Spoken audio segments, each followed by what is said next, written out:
মাছুংখা everyone মই লক্ষ্য পুনৰবাৰ সকলোকে স্বাগতম জনাইছোঁ। আজি আমি ডিছকাছ কৰিম ফাৰ্ষ্ট ইন ইণ্ডিয়া। ইয়াৰ আগৰ ক্লাছত আমি ফাৰ্ষ্ট ইন আছামৰ বিষয়ে ডিছকাছ কৰিছিলোঁ। আজি আমি ডিছকাছ কৰিম ফাৰ্ষ্ট ইন ইণ্ডিয়া। বহুত বেছি ইম্পৰ্টেণ্ট ক্লাছ হ'বলৈ গৈ আছে, কাৰণ এক্সামত ডাইৰেক্টলি ইয়াৰ পৰা প্ৰশ্ন অহা দেখা যায়। তাৰোপৰি আজিৰ ক্লাছত ধৰক আমি যেতিয়া প্ৰেচিডেণ্ট অফ ইণ্ডিয়া ডিছকাছ কৰিম, ভাৰতৰ ৰাষ্ট্ৰপতিৰ বিষয়ে ডিছকাছ কৰিম, আমি প্ৰথমত চাম যে ফাৰ্ষ্ট প্ৰেচিডেণ্ট অফ ইণ্ডিয়া কোন হয়, ভাৰতৰ প্ৰথমজন ৰাষ্ট্ৰপতি কোন হয়। First female president of India কোন হয়, ভাৰতৰ প্ৰথম মহিলা ৰাষ্ট্ৰপতি কোন হয়। First Assamese president of India কোন হয়, ভাৰতৰ প্ৰথমজন অসমীয়া ৰাষ্ট্ৰপতি কোন হয়। First Muslim president of India কোন হয়, ভাৰতৰ প্ৰথমজন মুছলিম ৰাষ্ট্ৰপতি কোন হয়, বা প্ৰেজেণ্ট প্ৰেচিডেণ্ট অফ ইণ্ডিয়া কোন হয়, ভাৰতৰ বৰ্তমানৰ ৰাষ্ট্ৰপতি কোন হয়। গোটেইবিলাক চিষ্টেমেটিকেলি আমি কনচেপ্ট ক্লিয়াৰ কৰিম। তাৰোপৰি গোটেইবিলাক সামৰি লোৱা হ'ব, যাতে এক্সামত যেনেকুৱা ধৰণৰ প্ৰশ্ন আহিলেও আমি কৰিব পাৰোঁ। আৰু গোটেইখিনিৰ ক্ষেত্ৰত আমি এইটো ফ'ল' কৰিম, যেতিয়া আমি প্ৰাইম মিনিষ্টাৰ অফ ইণ্ডিয়াক ডিছকাছ কৰিম, তেতিয়া আমি প্ৰথম মহিলা আৰু বৰ্তমান কোন আছে সেইটো ডিছকাছ কৰিম। একেধৰণে আমি ডিছকাছ কৰিম গভৰ্ণৰ অফ বেংগলৰ বিষয়ে, গভৰ্ণৰ জেনেৰেল অফ বেংগলৰ বিষয়ে। তাৰ নেক্সট গভৰ্ণৰ জেনেৰেল অফ বেংগলটো আঁতৰাই পিনি গভৰ্ণৰ জেনেৰেল অফ ইণ্ডিয়া কনচেপ্টটো আহিছিলে, আৰু সেই গভৰ্ণৰ জেনেৰেল অফ ইণ্ডিয়াটো কাটি পিনি ভাইচ ৰয় অফ ইণ্ডিয়া কনচেপ্টটো আহিছিলে। এইখিনি বিষয়ে আমি আগতো এবাৰ ভালকৈ ডিছকাছ কৰিছিলোঁ, আজি আৰু ভালকৈ ডিছকাছ কৰিম, লগতে কনচেপ্টটো সম্পূৰ্ণ ক্লিয়াৰ কৰিম। এইখিনিতে মই এইটো কথা কৈ দিওঁ আপোনালোকক যে ফাৰ্ষ্ট গভৰ্ণৰ অফ বেংগল কোন আছিলে আমি ডিছকাছ কৰিমেই, আৰু লাষ্ট গভৰ্ণৰ অফ বেংগল কোন আছিলে ডিছকাছ কৰিম। এই লাষ্ট গভৰ্ণৰ অফ বেংগল যিজন হ'ব, সেইজনে অট'মেটিকেলি কি হৈ যাব, গভৰ্ণৰ জেনেৰেল অফ বেংগল প্ৰথমজন হৈ যাব। বুজি পাইছে আপোনালোকে?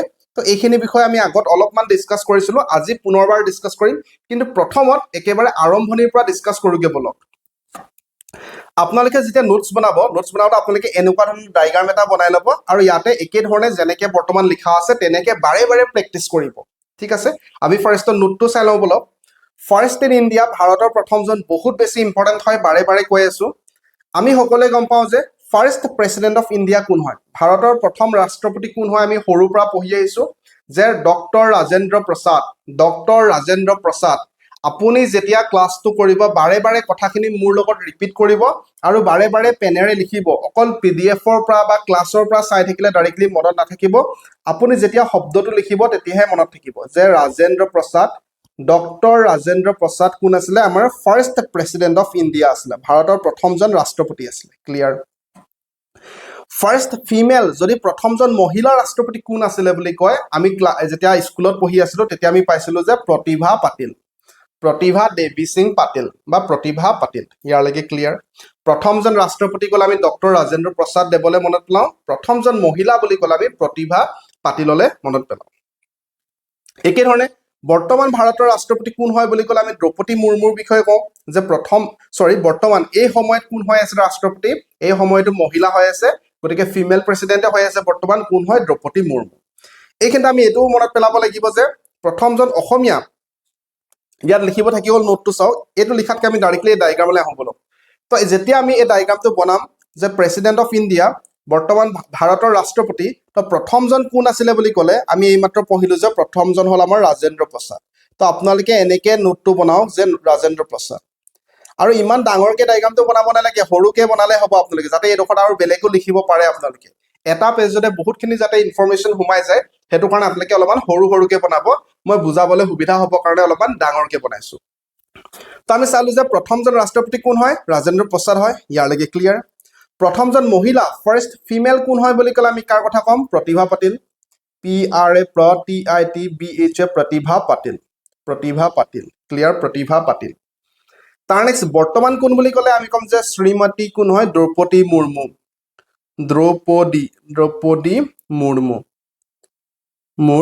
ক্লিয়াৰ? তো বৰ্তমান কোন হয়, দ্ৰৌপদী মুৰ্মুৰ কিমান নম্বৰ, 15 নম্বৰ হয়, 15 নম্বৰ হয়। ক্লিয়াৰ? প্ৰথমজন অসমীয়া কোন হয়, ফাৰ্ষ্ট আছামিজ কোন হয় ক'লে আমি ক'ম যে ফখৰুদ্দিন আলি আহমেদ।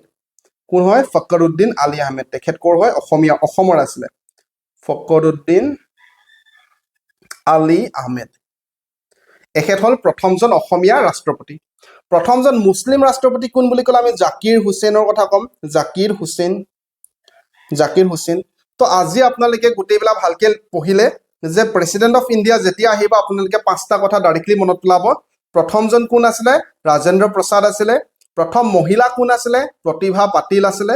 বৰ্তমান কোন হয় দ্ৰৌপদী মুৰ্মু হয় তেখেতে 15 নম্বৰ ৰাষ্ট্ৰপতি হয় প্ৰথমজন অসমীয়া কোন আছিলে ফখৰুদ্দিন আলী আহমেদ আৰু প্ৰথমজন মুছলিম কোন আছিলে তেতিয়া জাকিৰ হুছেইন তো আপোনালোকে নোটছটো বৰ্তমান এনেকৈ বনাই লওক একে ডায়াগ্ৰামত বনাই লওক অলপমান সৰুকৈ বনাব একেধৰণে আমাৰ এইকেইটা গোটেইবিলাক হৈ গ'ল তাৰ নেক্সট যেতিয়া আমি ভাইচ প্ৰেচিডেণ্ট পঢ়িম যে প্ৰথমজন উপ ৰাষ্ট্ৰপতি কোন হয় আমি সকলোৱে গম পাওঁ যে প্ৰথমজন উপ ৰাষ্ট্ৰপতি হ'ল সৰ্বপল্লী ৰাধাকৃষ্ণন ঠিক আছে প্ৰথমজন উপ ৰাষ্ট্ৰপতি আৰু বৰ্তমানৰ উপ ৰাষ্ট্ৰপতি কোন হয় ক'লে আমি ক'ম যে CP ৰাধাকৃষ্ণন তাৰ মনত ৰাখিবলৈ সুবিধা হ'ল ইয়াতো ৰাধাকৃষ্ণন প্ৰথমজনো ৰাধাকৃষ্ণন আৰু বৰ্তমানজনো ৰাধাকৃষ্ণন আমাৰ মনত ৰাখিবলৈ সুবিধা হ'ল কোন হয় তেখেত ভাইচ প্ৰেচিডেণ্ট অফ ইণ্ডিয়া হয় ভাৰতৰ প্ৰথম উপ ৰাষ্ট্ৰপতি আছিলে সৰ্বপল্লী ৰাধাকৃষ্ণন আৰু বৰ্তমানৰ ৰাষ্ট্ৰপতি বুলি ক'লে আমি CP ৰাধাকৃষ্ণনৰ কথা মনত পেলাম ক্লিয়াৰ বাৰে বাৰে আপোনালোকে লিখক শব্দবিলাক পেনেৰে লিখি গ'লেহে আপোনাৰ মনত থাকিব শব্দবিলাক পেনেৰে লিখিব লাগিব মই এতিয়াই আপোনালোকক সুধিম এতিয়া আপোনাক প্ৰেক্টিছ কৰাম আপোনালোকে পাৰিব লাগিব যেতিয়া উপ ৰাষ্ট্ৰপতি ভাইচ প্ৰেচিডেণ্ট আহিব আপোনালোকে প্ৰথম মনত পেলাব যে ৰাধাকৃষ্ণন আছিলে প্ৰথমজনো ৰাধাকৃষ্ণন আৰু বৰ্তমানো ৰাধাকৃষ্ণনে আছে প্ৰথমজন হ'ল সৰ্বপল্লী ৰাধাকৃষ্ণন আৰু বৰ্তমানজন হ'ল CP ৰাধাকৃষ্ণন CP ক্লিয়াৰ একেধৰণে প্ৰাইম মিনিষ্টাৰ প্ৰথমজন ভাৰতৰ প্ৰধানমন্ত্ৰী কোন আছিলে ক'লে আমি সকলোৱে গম পাওঁ জৱাহৰলাল নেহেৰু প্ৰথমজন ভাৰতৰ প্ৰধানমন্ত্ৰী কোন আছিলে জৱাহৰলাল নেহেৰু প্ৰথমজন ফিমেল কোন আছিলে মহিলা কোন আছিলে ক'লে আমি ক'ম যে প্ৰথমজন ফিমেল প্ৰাইম মিনিষ্টাৰ আছিলে ইন্দিৰা গান্ধী কোন আছিলে ইন্দিৰা গান্ধী আছিলে আৰু এখেতে যেতিয়া PM হৈ আছিলে PM হৈ থাকোতে তেখেতে কি ফাইনেন্স মিনিষ্টাৰ পদটো তেখেতে পোৰ্টফলিঅ'টো তেখেতে হোল্ড কৰি আছিলে ফাইনেন্স মিনিষ্টাৰ পোৰ্টফলিঅ'টো তেখেতে হোল্ড কৰি আছিলে ক্লিয়াৰ তো আমি কি গম পালো যে প্ৰথমজন আমাৰ যেতিয়া প্ৰাইম মিনিষ্টাৰৰ কথা ক'ব আমি জৱাহৰলাল নেহেৰু দেৱলৈ মনত পেলাম যেতিয়া প্ৰথমজন মহিলা প্ৰধানমন্ত্ৰীৰ কথা ক'ব আমি ইন্দিৰা গান্ধী দেৱলৈ মনত পেলাম আৰু বৰ্তমানৰ প্ৰধানমন্ত্ৰী কোন হয় বুলি ক'লে বেলেগকে কোৱাৰ প্ৰয়োজন নাই আমি সকলোৱে গম পাওঁ নৰেন্দ্ৰ দামোদৰ মোদী ক্লিয়াৰ তো এতিয়া মই আপোনালোকক ক'ম যে এইমাত্ৰ আমি ভাইচ প্ৰেচিডেণ্ট পঢ়িলো উপ ৰাষ্ট্ৰপতি পঢ়িলো এইটো কিয় ইংলিছত আছে বুলি মোক কমপ্লেইন নকৰিব কাইণ্ডলি উপ ৰাষ্ট্ৰপতি সকলোৱে আমি এই শব্দটো গম পাওঁ উপ ৰাষ্ট্ৰপতি ভাইচ প্ৰেচিডেণ্ট তো মোক আপোনালোকে কওক যে এইমাত্ৰ যেটো আমি পঢ়িলো যে প্ৰথম ৰাষ্ট্ৰপতি কোন হয় বৰ্তমানৰ ৰাষ্ট্ৰপতি কোন হয় আৰু প্ৰথম মহিলা ৰাষ্ট্ৰপতি কোন হয় উপ ৰাষ্ট্ৰপতি ক্ষমা কৰিব ভাইচ প্ৰেচিডেণ্ট কোন হয় উপ ৰাষ্ট্ৰপতি আপোনালোকে নিজৰ হাতত কলমটো লৈ লওক কলমটো লৈ পিনি যেতিয়া লিখিব তেতিয়াহে মনত থাকিব আমি কৈছিলো যে ভাইচ প্ৰেচিডেণ্ট উপ ৰাষ্ট্ৰপতি কওঁতে আমাৰ এটা ভাল যে বৰ্তমানলৈকে মহিলা উপ ৰাষ্ট্ৰপতি নাই সেইকাৰণে আমাৰ মুখস্থ এটা কম কৰিব লাগে গতিকে আমি ক্ৰছ চিন দিম যে বৰ্তমানলৈকে female vice president of India নাই ক্লিয়াৰ তাৰ নেক্সট আমি মনত পেলাম যে যেতিয়াই ভাইচ প্ৰেচিডেণ্টৰ কথা ক'ব আমি ৰাধাকৃষ্ণন দেৱলৈ মনত পেলাম প্ৰথমজনো আমাৰ ৰাধাকৃষ্ণন আছিলে আৰু বৰ্তমানজনো আমাৰ ৰাধাকৃষ্ণনে আছিলে এই কথাটো আপোনালোকৰ ক্লিয়াৰ হ'ল এতিয়ালৈকে একো ধৰণৰ কনফিউজন নাই প্ৰথমজনো ৰাধাকৃষ্ণন আছিলে আৰু বৰ্তমানজনো ৰাধাকৃষ্ণন আছিলে প্ৰথমজন কোন আছিলে আমাৰ সৰ্বপল্লী ৰাধাকৃষ্ণন প্ৰথমজন আমাৰ আছিলে কোন সৰ্বপল্লী ৰাধাকৃষ্ণন তো পেনেৰে যেতিয়ালৈকে নিলিখে আপোনালোকে তেতিয়ালৈকে PDFৰ পৰা অকল চাই পিনি কেতিয়াও মনত নাথাকে PDFটো মই আপোনালোকৰ লকশ্বটক এপ্লিকেশ্যনত দিমেই লকশ্বটক এপ্লিকেশ্যন আপোনালোকে PDFটো লগালগ পাই যাব তো লিখিব লাগিব পেনেৰে যে প্ৰথমজন ভাইচ প্ৰেচিডেণ্ট অফ ইণ্ডিয়া কোন আছিলে সৰ্বপল্লী ৰাধাকৃষ্ণন আছিলে বৰ্তমান কোন হয় বৰ্তমান CP ৰাধাকৃষ্ণন হয় একেধৰণে এইটো মোক কওক আপোনালোকে একেবাৰে সহজ প্ৰাইম মিনিষ্টাৰ কোন হয় প্ৰথমজন ভাৰতৰ প্ৰধানমন্ত্ৰী কোন হয় মহিলা কোন হয় বৰ্তমান কোন হয় বৰ্তমান প্ৰধানমন্ত্ৰী আমি সকলোৱে গম পাওঁ যে নৰেন্দ্ৰ মোদী দেৱ হয় বৰ্তমানত কাৰো আমাৰ একো কনফিউজন নাই নৰেন্দ্ৰ মোদী সাহাব হয় প্ৰথমজন কোন হয় ক'লে আমি ক'ম যে জৱাহৰলাল নেহেৰু আৰু প্ৰথম মহিলা কোন হয় ক'লে এই ইনফৰমেশ্যনটো আমি পাম যে কোন হয় ইন্দিৰা গান্ধী ইয়াৰলৈকে আপোনালোকৰ নিশ্চয় ক্লিয়াৰ আছে কোনো অসুবিধা নাই এইটো একেবাৰে বেছিক আমি এতিয়ালৈকে পঢ়িলো তাৰ লগে লগে আপোনালোকে আকৌ এবাৰ এইটো মনত পেলাব আকৌ এবাৰ এইটো কাৰণে মনত পেলাব যে নহ'লে পাহৰি যাব প্ৰথমজন অসমীয়া ৰাষ্ট্ৰপতি কোন হয় প্ৰেচিডেণ্ট অফ ইণ্ডিয়া কোন হয় আপুনি বাৰে বাৰে নিজক ক'ব যে Fakhruddin Ali Ahmed first Assamese president of India ভাৰতৰ প্ৰথম অসমীয়া ৰাষ্ট্ৰপতি ফখৰুদ্দিন আলী আহমেদ বাৰে বাৰে কলমেৰে লিখিব বাৰে বাৰে লিখিব যে ফখৰুদ্দিন আলী আহমেদ, লিখিলেহে মনত থাকিব, নহলে পাহৰি যাব। ফখৰুদ্দিন আলী আহমেদ। প্ৰথম গৰাকী মহিলা কোন হয় ক'লে প্ৰতিভা পাটিল, প্ৰতিভা পাটিল। বৰ্তমানৰ দ্ৰৌপদী মুৰ্মু। প্ৰথমজন আছিলে ৰাজেন্দ্ৰ প্ৰসাদ, আৰু প্ৰথম মুছলিম প্ৰেচিডেণ্ট বুলি ক'লে আমি জাকিৰ হুছেইন দেৱলে মনত পেলাম। ইয়াৰলৈকে ক্লিয়াৰ আছে? বৰ্তমানলৈকে আমাৰ একো কনফিউজন নাই। নোটছ বনাওঁতে আপোনালোকে এনেকে বনাব, ঠিক আছে? এইটো একেধৰণে এনেকে বনাব যাতে কম জেগাতে বহুতখিনি ইনফৰমেশ্যন পাই যায় আপোনালোকে। তাৰ নেক্সট আমি চাম যে first chief election commissioner of India, first female chief election commissioner of India, আৰু present chief election commissioner of India. এই তিনিটা চাম, বহুত বেছি ইম্পৰ্টেণ্ট হয়। First chief election commissioner of India কোন আছিলে ক'লে আমি ক'ম যে সুকুমাৰ সেন। কোন আছিলে? সুকুমাৰ সেন। এনেকে লাইন বাই লাইন নিলিখিলেও হ'ব, যেনেকে বৰ্তমান আমি ডাইগ্ৰাম বনাইছো আপোনালোকে তেনেকে ডাইগ্ৰাম বনাই লওক। এইডোখৰত এনেকে চাৰ্কেল বনাই ল'ব, সৰু সৰু দুটা তিনিটা চাৰ্কেল বনাবলৈ চেষ্টা কৰিব, যাতে এখন পেজতে বহুতখিনি ইনফৰমেশ্যন সোমাই যায়। তো first chief election commissioner of India কোন আছিলে ক'লে আমি ক'ম যে সুকুমাৰ সেন। কেনেকে মনত থাকিব আমাৰ? বাৰে বাৰে যেতিয়া আমি লিখিম তেতিয়া মনত থাকিব, বাৰে বাৰে আমি যেতিয়া মুখেৰে ক'ম তেতিয়া মনত থাকিব। First chief election commissioner of India কোন হয়? আপুনি ক'ব সুকুমাৰ সেন হয়, সুকুমাৰ সেন হয়, সুকুমাৰ সেন, সুকুমাৰ সেন, সুকুমাৰ সেন। প্ৰথম গৰাকী মহিলা চিফ ইলেকশ্যন কমিশ্যনাৰ কোন হয়? তো আমি ক'ম যে VS Rama Devi, VS Rama Devi, VS Rama দেৱী, ঠিক আছে? VS Rama Devi first female chief election commissioner, election commissioner হয় দেই, ইলেকশ্যন কমিশ্যনাৰ কোন হয়? আমি ক'ম ৰামা দেৱী, ৰামা দেৱী, ৰামা দেৱী। তাৰ next present chief election commissioner of India হয়, বৰ্তমান কোন হয়? আমি ক'ম যে জ্ঞানেশ কুমাৰ, শ্ৰী জ্ঞানেশ কুমাৰ। তাৰ কাৰণে মনত ৰাখিবলৈ আমি লিখিব লাগিব Shri Gyanesh Kumar, Shri Gyanesh Kumar. Present chief election commissioner of India কোন হয়? শ্ৰী জ্ঞানেশ কুমাৰ হয়। বৰ্তমানৰ ইলেকশ্যন কমিশ্যনাৰ কোন হয়? চিফ জ্ঞানেশ কুমাৰ। ক্লিয়াৰ? তো এতিয়া ক্লিয়াৰ বুলি ক'লে নহ'ব, এনেকে আপোনালোকে নোটছটো বনাওক আৰু লিখক যে chief election commissioner of India শব্দটো লিখি ল'ব। প্ৰথম কোন আছিলে? এই মাত্ৰ আমি কৈছিলো, প্ৰথম মহিলা কোন আছিলে আৰু প্ৰেজেণ্ট কোন হয়। প্ৰথম কোন আছিলে ক'লে চিফ ইলেকশ্যন কমিশ্যনাৰ, আমি মনত পেলাম সুকুমাৰ দেৱ। সুকুমাৰ দেৱ নহয়, সুকুমাৰ সেন। কোন হয়? সুকুমাৰ দেৱ হয় নেকি? দেৱ নহয়, Sen, Sukumar Sen, Sukumar Sen. Clear? First chief election commissioner of India Sukumar Sen হয়। ফাৰ্ষ্ট ফিমেল কোন হয় chief election commissioner of India? আমি ক'ম VS Rama Devi, VS Rama Devi. First female chief election commissioner কোন হয়? VS ৰামা দেৱী, VS ৰামা দেৱী। আৰু বৰ্তমান চিফ ইলেকশ্যন কমিশ্যনাৰ কোন হয়? বৰ্তমান চিফ ইলেকশ্যন কমিশ্যনাৰ ক'লে আমি মনত পেলাম যে শ্ৰী জ্ঞানেশ কুমাৰ, শ্ৰী জ্ঞানেশ কুমাৰ। তো ৰাফ পেজ এখন লৈ পিনি বাৰে বাৰে প্ৰেক্টিচ কৰক, বাৰে বাৰে এই চাৰ্কেলটো বনাওক, বাৰে বাৰে লিখি লিখি মনত পেলাবলৈ চেষ্টা কৰক। ইয়ালৈকে ক্লিয়াৰ আছে? একেধৰণে যেতিয়া আমি first vice Roy of India ক'ম, সেইটো হ'ল lord Canning. First vice Roy of India কোন আছিলে ক'লে আমি ক'ম লৰ্ড কেনিং।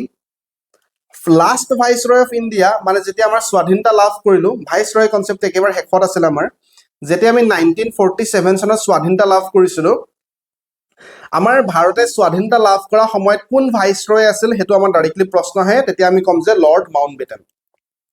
তেখেত আছিল last vice Roy of India. তাৰপিছতো আমাৰ দেশে স্বাধীনতা লাভ কৰিলে, আমি স্বাধীনতা পাই গলো 1947 চনত, হয়নে? তো শেষৰজন ভাইচ ৰয় কোন ক'লে আমি লৰ্ড কেনিং নহয়, এইটো লৰ্ড মাউণ্ট বেটেন। তো আপোনালোকে মনত পেলাব যে লৰ্ড কোন হয়? মাউণ্ট বেটেন। ঠিক আছে? ইয়ালৈকে ক্লিয়াৰ? প্ৰথমজন ভাইচ ৰয় অফ ইণ্ডিয়া কোন আছিলে? লৰ্ড কেনিং আছিলে। শেষৰজন ভাইচ ৰয় অফ ইণ্ডিয়া কোন আছিলে? লৰ্ড মাউণ্ট বেটেন আছিলে। তো আমি যেতিয়া লিখিম, লিখিলেহে মনত থাকিব, অন্যথা সকলোৱে বুজি পায়, বুজি পোৱাটো পাব কিন্তু মনত নাথাকিব। এক্সামলৈকে মনত থাকিবলৈ বাৰে বাৰে লিখিব লাগিব। তাৰ নেক্সট এইটো বহুত বেছি ইম্পৰ্টেণ্ট হয় যে first chief justice of India কোন হয়? ভাৰতৰ প্ৰথমজন মুখ্য ন্যায়াধীশ কোন হয়? সুপ্ৰিম কোৰ্টৰ, আমাৰ ভাৰতৰ যি সুপ্ৰিম কোৰ্ট আছে, সুপ্ৰিম কোৰ্টৰ প্ৰথমজন মুখ্য ন্যায়াধীশ কোন হয়? চিফ জাষ্টিচ অফ ইণ্ডিয়া কোন হয়? তেতিয়া আমি ক'ম যে H.J. কানিয়া, H.J. কানিয়া। তো আপোনালোকে এনেকে লিখিব যে ইংলিছত লিখা সকলে chief justice of India chief justice of India কোন হয় এইচ জে কানিয়া হয় এইচ জে কানিয়া হয় ক্লিয়াৰ এইচ জে কানিয়া তো বৰ্তমানৰ চিফ জাষ্টিছ কোন হয় বুলি ক'লে আমি ক'ম যে সূৰ্যকান্ত বৰ্তমানৰ চিফ জাষ্টিছ কোন হয় বুলি ক'লে আমি ক'ম যে সূৰ্যকান্ত বৰ্তমানৰ মুখ্য ন্যায়াধীশ কোন হয় ক'লে সূৰ্যকান্ত তো কেনেকে মনত থাকিব মনত থকাৰ বেলেগ একো কামেই নাই মাত্ৰ আপুনি কলমটো উঠাব লাগিব কলমটো নুঠালে মানে মনত নাথাকিব বাবা কলমটো নুঠালে মানে মনত নাথাকিব সূৰ্যকান্ত ক্লিয়াৰ বৰ্তমানৰ মুখ্য ন্যায়াধীশ তাৰ নেক্সট আমাৰ ফাৰ্ষ্ট এণ্ড অনলি আছামিজ ভাৰতৰ একমাত্ৰ অসমীয়া মুখ্য ন্যায়াধীশ কোন হয় আমি ৰঞ্জন গগৈদেৱলৈ মনত পেলাম আমি সকলোৱে গম পাওঁ যে ৰঞ্জন গগৈদেৱ হ'ল ভাৰতৰ একমাত্ৰ চিফ জাষ্টিছ অফ ইণ্ডিয়া মুখ্য ন্যায়াধীশ হয় সুপ্ৰিম কোৰ্টৰ মুখ্য ন্যায়াধীশ ভাবিছো কিমান ডাঙৰ তো তেখেতো তাতো আমাৰ অসমীয়া ব্যক্তিৰ নাম আছে ৰঞ্জন গগৈদেৱৰ নাম আছে তো আমি এই মাত্ৰ তিনিটা বস্তু পঢ়িলো কি বস্তু পঢ়িলো তাৰ কাৰণে আমি প্ৰেক্টিছ কৰিম first chief justice of India ভাৰতৰ প্ৰথম মুখ্য ন্যায়াধীশ কোন হয় এইচ জে কানিয়া হয় এইচ জে কানিয়া বাৰে বাৰে মই একেটা কথাকে কিয় ৰিপিট কৰি আছো তেতিয়াহে আপোনাৰ শুনি শুনি মনত থাকিব শুনিব লাগিব লিখিব লাগিব বৰ্তমানৰ চিফ জাষ্টিছ কোন হয় প্ৰেজেণ্ট মুখ্য ন্যায়াধীশ কোন হয় সূৰ্যকান্ত হয় সূৰ্যকান্ত আৰু first and only Assamese chief justice of India কোন ক'লে ৰঞ্জন গগৈদেৱ ইয়াৰলৈকে ক্লিয়াৰ আছে কাৰো একো অসুবিধা নাই কিন্তু আপুনি ক্লিয়াৰ আছে বুলি ক'লে মই বিশ্বাস নকৰোঁ আপুনি ক্লিয়াৰ বুলি ক'লে মই বিশ্বাস নকৰোঁ মই বিশ্বাস তেতিয়া কৰিম যেতিয়া আপুনি এই ডায়েগ্ৰামটোত গোটেইবিলাক নাম লিখিব পাৰিব যে চিফ জাষ্টিছ অফ ইণ্ডিয়া লিখি প্ৰথমজন চিফ জাষ্টিছ অফ ইণ্ডিয়া কোন আছিলে প্ৰথম মহিলা চিফ জাষ্টিছ অফ ইণ্ডিয়া কোন হয় বৰ্তমানৰ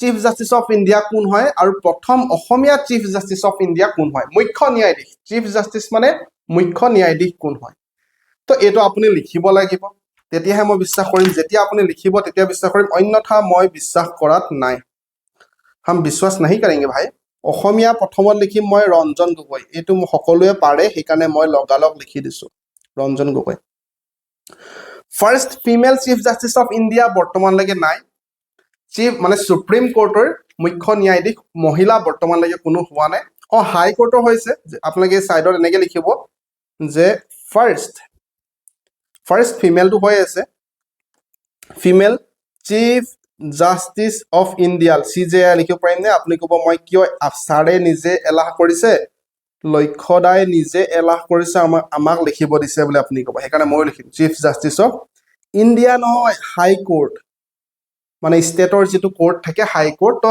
চিফ প্ৰথম মহিলা chief justice of high court কোন আছিলে ক'লে আমি লীলা সিং দিবলৈ মনত পেলাম লীলা সিং সিং নহয় শেঠ হয় শেঠ লীলা শেঠ ক্লিয়াৰ তো মহিলা চিফ জাষ্টিছ অফ ইণ্ডিয়াটো আমাৰ ওচৰত নাই কিন্তু আমি গম পালো যে হাই কোৰ্টৰ প্ৰথম মহিলা চিফ জাষ্টিছ কোন আছিলে লীলা শেঠ আছিলে এতিয়া মই কওঁ যে প্ৰথমজন কোন আছিলে প্ৰথমজন চিফ জাষ্টিছ অফ ইণ্ডিয়া কোন আছিলে এইচ জে কি কানিয়া এইচ জে কানিয়া বৰ্তমানৰ চিফ জাষ্টিছ অফ ইণ্ডিয়া কি কোন হয় বৰ্তমানৰ মুখ্য ন্যায়াধীশ কোন হয় বুলি ক'লে আমি ক'ম সূৰ্যকান্ত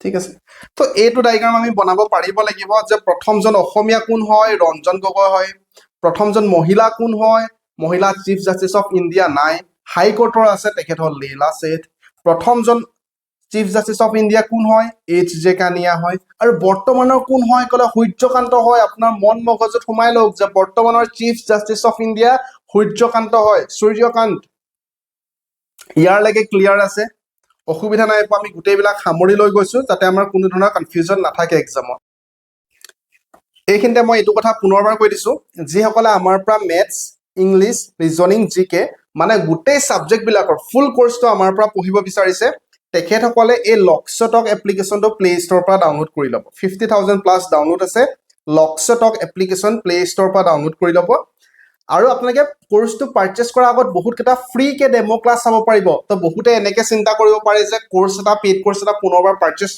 নকৰিব পাৰে বহুতে অলৰেডি বেলেগত কোৰ্স পাৰচেজ কৰিব পাৰে কিন্তু আমাৰ ফ্ৰী ক্লাছবিলাক এটলিষ্ট আপোনালোকে চাওক এই ফ্ৰী ক্লাছৰ পৰা এক্সামত ডাইৰেক্টলি বহুত কেইটা কমন পাই যাব আপোনালোকে গতিকে কোৰ্স পাৰচেজ কৰে নকৰে পিছৰ কথা এটলিষ্ট ফ্ৰী ডেমো ক্লাছ কেইটা আপোনালোকে লক্ষ্যটক এপ্লিকেশ্যন ডাউনলোড কৰিলে এই যেটো কোৰ্স দেখা পাইছে এইটো চাওক এই কোৰ্সৰ ভিতৰতে ফ্ৰী ডেমো ক্লাছ কেইটা পাই যাব আমাৰ ক্লাছৰ মূল কথাটো এইটো হ'ল যে টাইম ৱেষ্ট আপোনালোকৰ অলপমানো নহয়, কনচেপ্টটো সম্পূৰ্ণ ক্ৰিষ্টেল ক্লিয়াৰ হয় আৰু যিমান পাৰে সিমান শ্বৰ্ট টাইমত বহুত কম টাইমতে আপোনালোকৰ কনচেপ্টবিলাক ক্লিয়াৰ কৰাৰ লগতে আপোনালোকৰ সৈতে ট্ৰিক্স শ্বেয়াৰ কৰা হয় যাতে এক্সামত আপোনালোকে কৰিব পাৰে আৰু সেইকাৰণে আমাৰ চিলেকশ্যন ৰেটটো বহুত বেছি হয় যিসকলে আমাৰ পৰা কোৰ্চ পাৰচেজ কৰিছে আগতে কিবা কনফিউজন যদিহে আপোনালোকৰ আছে 6000914639 এই নম্বৰত কাইণ্ডলি হোৱাটছআপ কৰিব মই নিজে হোৱাটছআপৰ ৰিপ্লাই কৰোঁ তো কোৰ্চৰ ফিজটো বহুত বেছি কম হয় 20 মাহৰ কাৰণে মাত্ৰ 1509 টকা কোৰ্চৰ ফ্ৰীটো ফুল কোৰ্সটো 1509 টকা কিমান মাহৰ কাৰণে 20 মাহৰ কাৰণে তো এনেকে চিন্তা কৰিব পাৰে বহুতে 1509 টকা বহুত বেছি হয় কিন্তু আপুনি যদি ভাল চাৰ্ট এটাও ল'বলৈ যায় চাৰ্টটো আপোনালোকে লয় তো আপোনালোকে এটা চাৰ্ট ল'লে এটলিষ্ট 500 600 টকাটো দিব লগা হয় সেই চাৰ্টটো আপুনি খুব বেছি এবছৰ বা দুবছৰ পিন্ধিব পাৰিব তো আপোনালোকে এই 1509 টকাত 20 মাহৰলৈকে কোৰ্সটো পাব যিটো কোৰ্স কৰি পিনে আপুনি এটা চৰকাৰী চাকৰি লাভ কৰিব পাৰে যদি ক্লাছখিনি ভালকে চাই 100% কোৰ্স চাকৰি পাব আৰু চাকৰি লাভ কৰাৰ পিছত মাহেকত আপোনাৰ দৰমহা 30,000 পৰা 35,000 টকা হ'ব তো মাহেকত তো হেতু আপোনালোকে চিন্তা কৰিব গতিকে একেবাৰে মিনিমাম ফিজ টিউশন ফিজটো ইয়াতকে বেছি হয় মাহেকত টিউশন ফিজও যদি আপোনালোকে চাই ক্লাছ 5 6 ৰ তাতো 500 টকা এটলিষ্ট আজিকালি লয় এমাহত আমি 20 মাহত মাত্ৰ 1509 টকাহে লৈছো এক্সপ্লেনেশ্যন কিয় কৰিব লগা হৈছে কাৰণ বহুতে বুজি নাপায় হেতু কাৰণে এক্সপ্লেনেশ্যন কৰিছো বৰ্তমান বাকিখিনি চাই লওঁ বলক তাৰ নেক্সট আমাৰ ওচৰত আছে যে first governor general of India কোন হয় আমি কম যে লৰ্ড উইলিয়াম বেন্টিং হয় last governor of general of India কোন হয় লৰ্ড কেনিং হয় এটা আপোনালোকে এটা কথা চাওক এই দুটাৰ মাজত এইটো লৰ্ড কেনিং হয় তাৰ মানে মই এইটো কথা ক'ব পাৰো যে last governor general of India যিজন আছে সেইজনে automatically first viceroy of India হৈ যায় তাৰ অৰ্থটো যদি আমি ভালকে চাওঁ এনেকে লাইন বাই লাইন পঢ়ি থাকিলে আমাৰ কনচেপ্টটো ক্লিয়াৰ নহয় কনচেপ্টটো ক্লিয়াৰ তেতিয়া হ'ব যেতিয়া আমি এই ডায়াগ্ৰামটোলৈ আহিম প্ৰথম যেতিয়া ব্ৰিটিছে আমাৰ ওপৰত শাসন কৰি আছিলে তেতিয়া ফাৰ্ষ্টত তেখেতসকলৰ কনচেপ্টটো আছিলে গভৰ্ণৰ অফ বেংগল কি আছিলে গভৰ্ণৰ অফ বেংগল তাৰপিছত বহুত কেইটা এক্ট আনিলে সেই এক্ট কেইটা আমি অলৰেডি ডিসকাস কৰিছো সেই এক্ট কেইটা আনি পিনি যিটো গভৰ্ণৰ অফ বেংগল কনচেপ্ট আছিলে সেই গভৰ্ণৰ অফ বেংগল কনচেপ্টটো নাইকিয়া কৰি দিলে তাৰপিছত তেখেতসকলে লৈ আনিলে governor general of Bengal India এতিয়ালৈকে অহা নাই আনিছে গভৰ্ণৰ জেনেৰেল অফ এই গভৰ্ণৰ অফ বেংগলটো মাজত জেনেৰেল শব্দটো ভৰাই দিলে গভৰ্ণৰ জেনেৰেল অফ বেংগল তো আমাক যেতিয়া এক্সামত প্ৰথমটো প্ৰশ্ন এনেধৰণে আহিব যে প্ৰথমজন গভৰ্ণৰ অফ বেংগল কোন হয় তেতিয়া আমি কম যে ফাৰ্ষ্ট গভৰ্ণৰ অফ বেংগল হয় ৰবাৰ্ট ক্লাইভ ক্লিয়াৰ ক্লাইভ ঠিক আছে ৰবাৰ্ট ক্লাইভ তেখেত হলে প্ৰথমজন গভৰ্ণৰ অফ বেংগল একেধৰণে শেষৰজন কোন হয় লাষ্ট কোন হয় লাষ্ট বুলি ক'লে আমি উইলিয়াম হেষ্টিঙৰ কথা ক'ম উইলিয়াম হেষ্টিং ঠিক আছে ক্লিয়াৰ প্ৰথমজন গভৰ্ণৰ অফ বেংগল বুলি ক'লে আমি ৰবাৰ্ট ক্লাইভৰ কথা কওঁ আৰু শেষৰজন বুলি ক'লে গভৰ্ণৰ অফ বেংগল আমি কম উইলিয়াম হেষ্টিংছ এতিয়া যেতিয়া উইলিয়াম হেষ্টিংছে গভৰ্ণৰ অফ বেংগল হৈ আছিলে তেতিয়াই গভৰ্ণৰ অফ বেংগল কনচেপ্টটো আঁতৰাই দিলে আহি গ'ল গভৰ্ণৰ জেনেৰেল অফ বেংগল সেইকাৰণে প্ৰথমজন গভৰ্ণৰ জেনেৰেল অফ বেংগল বুলি ক'লে কোন হয় ক'লে আমি একেই কম যে উইলিয়াম হেষ্টিংছে হয় প্ৰথমজন গভৰ্ণৰ জেনেৰেল অফ বেংগল প্ৰথমজন বুলি ক'লে উইলিয়াম হেষ্টিংছ কম বা ভালকে শুনিব শেষৰজন গভৰ্ণৰ অফ বেংগল বুলি ক'লে আমি উইলিয়াম হেষ্টিংছে কম ক্লিয়াৰ ইয়ালৈকে ক্লিয়াৰ একেধৰণে গভৰ্ণৰ জেনেৰেল অফ বেংগল শেষৰজন লাষ্টৰজন কোন হয় প্ৰথমজন উইলিয়াম হেষ্টিংছ ঠিক আছে শেষৰজন কোন হয় বুলি ক'লে আমি কি ক'ম লৰ্ড উইলিয়াম বেন্টিং কোন হয় লৰ্ড উইলিয়াম বেন্টিং হয় ক্লিয়াৰ আছে লৰ্ড উইলিয়াম বেন্টিং এতিয়া এখেত হ'ল শেষৰজন তাৰ নেক্সট যেতিয়া এই governor of general of Bengal আছিলে সেই কনচেপ্টটো পুনৰবাৰ আঁতৰাই লৈ আনিলে গভৰ্ণৰ জেনেৰেল অফ ইণ্ডিয়া কোন আহি গ'ল গভৰ্ণৰ জেনেৰেল অফ ইণ্ডিয়া তো সেইকাৰণে প্ৰথমজন গভৰ্ণৰ জেনেৰেল অফ ইণ্ডিয়াও কোন হৈ যাব অট'মেটিকেলি লৰ্ড উইলিয়াম বেন্টিঙে হৈ যাব তেখেতৰ শাসনকালতে কি হৈছিলে বেংগল গভৰ্ণৰ জেনেৰেল অফ বেংগলৰ কনচেপ্টটো আঁতৰাই দিলে তেখেতে শেষৰজন আছিলে গভৰ্ণৰ জেনেৰেল অফ বেংগল সেইটো আঁতৰাই পিনি বৰ্তমান কি আহি গ'ল গভৰ্ণৰ জেনেৰেল অফ ইণ্ডিয়া আহি গ'ল গতিকে প্ৰথম গভৰ্ণৰ জেনেৰেল অফ ইণ্ডিয়া কোন ক'লে লৰ্ড উইলিয়াম বেন্টিং ক্লিয়াৰ তাৰ নেক্সট এতিয়া চাব আপোনালোকে যিটো governor general of India concept আছিলে সেইটো পুনৰবাৰ আঁতৰাই পিনি লৈ আনিলে ভাইচৰয় অফ ইণ্ডিয়া সেইকাৰণে আমাৰ ক্লাছত আহিব আমাৰ এক্সামত আহিব যে last governor general of India কোন আছিলে ক'লে আমি ক'ম লৰ্ড কেনিং এই যিজন লৰ্ড কেনিং আছিলে তেখেতে অট'মেটিকেলি প্ৰথমজন ভাইচৰয় অফ ইণ্ডিয়া হৈ যাব লৰ্ড কেনিঙে কোন হয় প্ৰথমজন ভাইসৰয় অফ ইণ্ডিয়া আহি যাব সেইকাৰণে ইয়াত যেটো লাইনটো লিখা আছে চাওক last governor general of India কোন হয় লৰ্ড কেনিং আৰু ফাৰ্ষ্ট ভাইসৰয় অফ ইণ্ডিয়া কোন হয় লৰ্ড কেনিং হয় সেই কনসেপ্টটো আমাৰ বৰ্তমান ক্লিয়াৰ হ'ল কি ক্লিয়াৰ হ'ল আমাৰ কনসেপ্টটো যে গভৰ্ণৰ জেনেৰেল অফ ইণ্ডিয়া শেষৰজন লাষ্টৰজন কোন হয় কলে আমি কম লৰ্ড কেনিং হয় কোন হয় লৰ্ড কেনিং এই লৰ্ড কেনিঙৰ দিনত এই কনসেপ্টটো আঁতৰাই পিনি কি আহি গ'ল ভাইসৰয় অফ ইণ্ডিয়া আহি গ'ল আৰু প্ৰথমজন ভাইসৰয় অফ ইণ্ডিয়া কোন হয় বুলি কলো আমি কম লৰ্ড কেনিং হয় কোন হয় লৰ্ড কেনিং ইয়ালৈকে ক্লিয়াৰ তাৰ নেক্সট আমি ভাৰতে স্বাধীনতা লাভ কৰিলো কিমান চনত 1947 চনত স্বাধীনতা লাভ কৰিলো আৰু 1947 চনত ভাইসৰয় অফ ইণ্ডিয়া কোন হয় আছিলে স্বাধীনতা লাভ নকৰা লাগে বা স্বাধীনতা লাভ কৰা সময়ত আমি কম লৰ্ড মাউণ্টবেটেন কোন হয় লৰ্ড মাউণ্টবেটেন হয় তো মই ভাবো আজিৰ ক্লাছত আপোনালোকে গোটেই কনসেপ্টটো ক্লিয়াৰ হ'ল তো এইটো আপোনালোকে বাৰে বাৰে প্ৰেক্টিছ কৰক ইয়াৰ পৰা এক্সামত প্ৰতিবাৰে প্ৰশ্ন আহে তো এই কনসেপ্টটো আমাৰ বহুত বেছি কনফিউজন লাগি থাকে তো মই আশা কৰিছো আজি ক্লিয়াৰ হ'ল তো ইয়াৰ পিছত আমাৰ বহুতখিনি আছে তো এই গোটেইবিলাক আমি কি কৰিম পেইড কোৰ্সত আমাৰ ক্লাছটো আহিব এইখিনিলৈকে ইউটিউবত এইখিনি ক্লাছ আপোনালোকে ইউটিউবত পালে ফ্ৰীকে ইয়াৰ পিছৰ পৰা যিখিনি ক্লাছ আছে ফাৰ্ষ্ট ইন ইণ্ডিয়াৰ এই গোটেইবিলাক আপোনালোকে আমাৰ পেইড কোৰ্সতে পাব পেইড কোৰ্সত আৰু আপোনালোকে এটা কথা লক্ষ্য কৰিব যে চাকৰি পোৱা আৰু চাকৰি নোপোৱাৰ মাজত একেবাৰে 50 মাৰ্ক 60 মাৰ্কৰ তেনেকা ডিফাৰেন্স নাহে খুব বেছি 10-12 মাৰ্কৰ ডিফাৰেন্স আহে আৰু এই 10-12 মাৰ্ক এক্সট্ৰাকে আপোনালোকে কেৰি কৰিবলৈ কিছুমান বস্তু এক্সট্ৰাকে চাবলগীয়া হয় এটা টপিকৰ দুই এটা বস্তু এক্সট্ৰাকে চাবলগীয়া হয় সেই দুই এটা যিটো বস্তু এক্সট্ৰাকে চাব হেতুহে আপোনাক চাকৰি সিলেকশনত লাভ কৰিব কেতিয়াও চাকৰি পোৱা আৰু নোপোৱাৰ মাজত 50-60 মাৰ্কৰ ডিফাৰেন্স নাথাকে মাত্ৰ 10 বা 15 মাৰ্ক বা 12 মাৰ্ক তেনেকুৱা ডিফাৰেন্সে থাকে তো এই 10-12 মাৰ্ক পাবলে প্ৰত্যেকটো টপিক আমি কিছুমান এক্সট্ৰা বস্তু চাবলগীয়া হয় মনত ৰখাকে চাবলগীয়া হয় তো সেইখিনি বস্তু আমি পেইড কোৰ্সত ডিসকাস কৰিম নহলে পেইড কোৰ্স কিনা আৰু ইউটিউবৰ মাজত একো পাৰ্থক্য নাথাকিব হয়নে তো সেইকাৰণে পেইড কোৰ্সত পাই যাব পেইড কোৰ্সটো কেনেকৈ ল'ব পাৰিব পুনৰবাৰ কৈছো যে আমাৰ যেটো লকছেটক এপ্লিকেশন আছে এটো হল আমাৰ লকছেটক এপ্লিকেশন মই এবাৰ দেখাই দিম পুনৰবাৰ আপোনালোকে চাই লওক এটো হল আমাৰ লকছেটক এপ্লিকেশন চাও লকছেটক এপ্লিকেশন ইয়াত আপোনালোকে পাই যাব ফ্ৰীকে ডেমো ক্লাছ পাব ইয়াত গোটেইবিলাক সাবজেক্ট পাব মেথছ ইংলিশ ৰিজনিং জিকে গোটেইবিলাক পাই যাব কিবা কনফিউজন থাকিলে এই নাম্বাৰত কাইন্ডলি হোৱাটসএপ কৰিব এইখিনি আপোনালোকে পেইড কোৰ্সত পাই যাব বাকি পুনৰবাৰ বহুত বেছি শুভেচ্ছা জ্ঞাপন কৰিছো প্ৰেক্টিছ ৰিভিজন বেছিকে কৰক ধন্যবাদ